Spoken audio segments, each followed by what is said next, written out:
Do you love your morning cup of coffee? That warm, rich aroma. The first sip that wakes you up. The little boost of energy that gets your day started. If you're over 70, you might have been drinking coffee for decades, and it may seem like an unshakable part of your daily routine. But what if I told you that after a certain age, coffee may not be your best friend anymore? In fact, it could be silently harming your health in ways you never realized. Before you set down your coffee mug in shock, don't worry.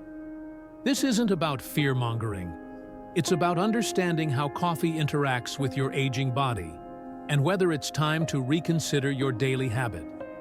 By the end of this video, you'll know the 7 surprising reasons why coffee may be doing more harm than good after 70. But more importantly, you'll also learn what you can do instead, so you don't feel like you're giving up something you love, but rather making a smart, informed decision for your health and longevity. Stay tuned, because number 6 on this list is something even lifelong coffee lovers don't see coming. Let's get started. First, let's talk about how coffee works in your body and why it's different when you're younger versus when you're over 70. Coffee is packed with caffeine, which is a powerful stimulant. It affects your brain, heart, and nervous system, making you feel more awake and alert. But as we age, our bodies metabolize caffeine differently. Think about it like this. When you were younger, you could drink a cup of coffee in the evening and still fall asleep just fine. But now, that same cup might keep you tossing and turning all night. That's because your liver, kidneys, and digestive system slow down with age, which means caffeine stays in your system longer than it used to. And that's just one of the ways coffee starts to affect your health differently after 70. So, what exactly are the dangers? Let's dive into the first shocking reason why coffee might be harming you more than you think. One of the biggest complaints among older adults is poor sleep. You might wake up frequently at night, struggle to fall asleep, or feel unrested even after a full night in bed. Well, coffee could be one of the main culprits, even if you drink it early in the day. Here's why. Caffeine has a half-life of about 5 to 6 hours, meaning that even if you drink your last cup at noon, half of that caffeine is still in your system at 6 p.m. And for some people, caffeine's effects can last even longer.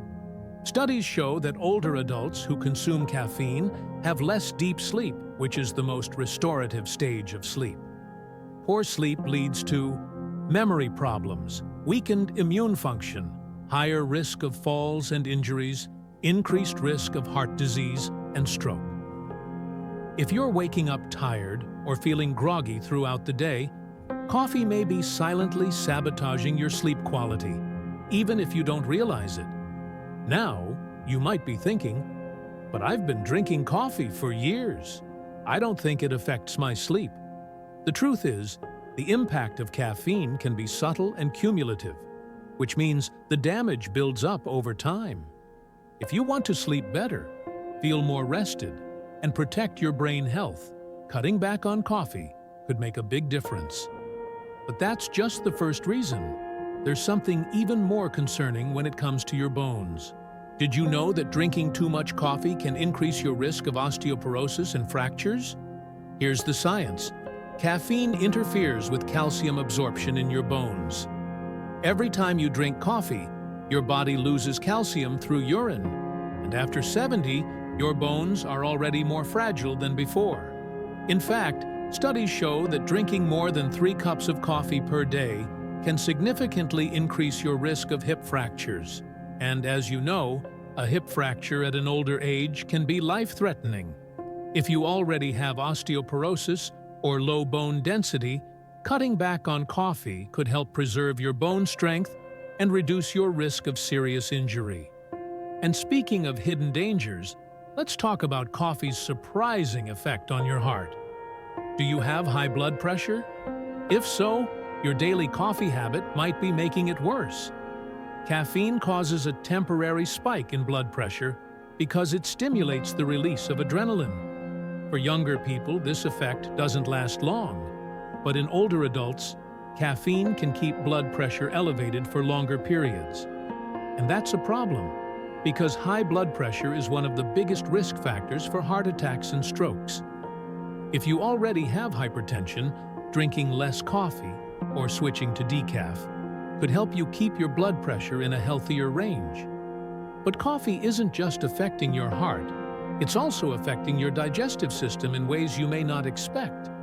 Have you ever felt acid reflux, heartburn, or an upset stomach after drinking coffee? That's because coffee is highly acidic, and as we age, our stomach lining becomes more sensitive to irritation. Drinking coffee can increase acid reflux and heartburn, irritate your stomach lining, leading to ulcers, cause digestive discomfort and bloating. If you already struggle with GERD, gastroesophageal reflux disease, or other digestive issues, coffee may be making it worse, even if you don't connect the dots. And the next reason is something even more surprising, because it has to do with your brain. Have you ever noticed that after drinking coffee, you feel more anxious, shaky, or even irritable? Caffeine is a powerful stimulant, and as you age, your nervous system becomes more sensitive to its effects. For some older adults, coffee can increase feelings of anxiety, cause jitters or trembling hands, make you feel more restless or agitated. And if you already struggle with stress or anxiety, cutting back on coffee could help you feel calmer, more balanced, and more in control. So, should you give up coffee completely? Not necessarily. But here's what you can do. Try switching to decaf. Limit yourself to 1 small cup per day. Drink coffee earlier in the day to avoid sleep problems. Consider herbal teas or other warm beverages. The goal isn't to take away something you enjoy, it's to help you feel your best so you can keep living a long, healthy, and active life. Now, I want to hear from you. Have you ever noticed any of these effects from coffee? Are you thinking about cutting back? Let me know in the comments below. And if you found this video helpful, don't forget to like, subscribe, and share. Your support helps us bring you more valuable content. Thanks for watching, and I'll see you in the next video.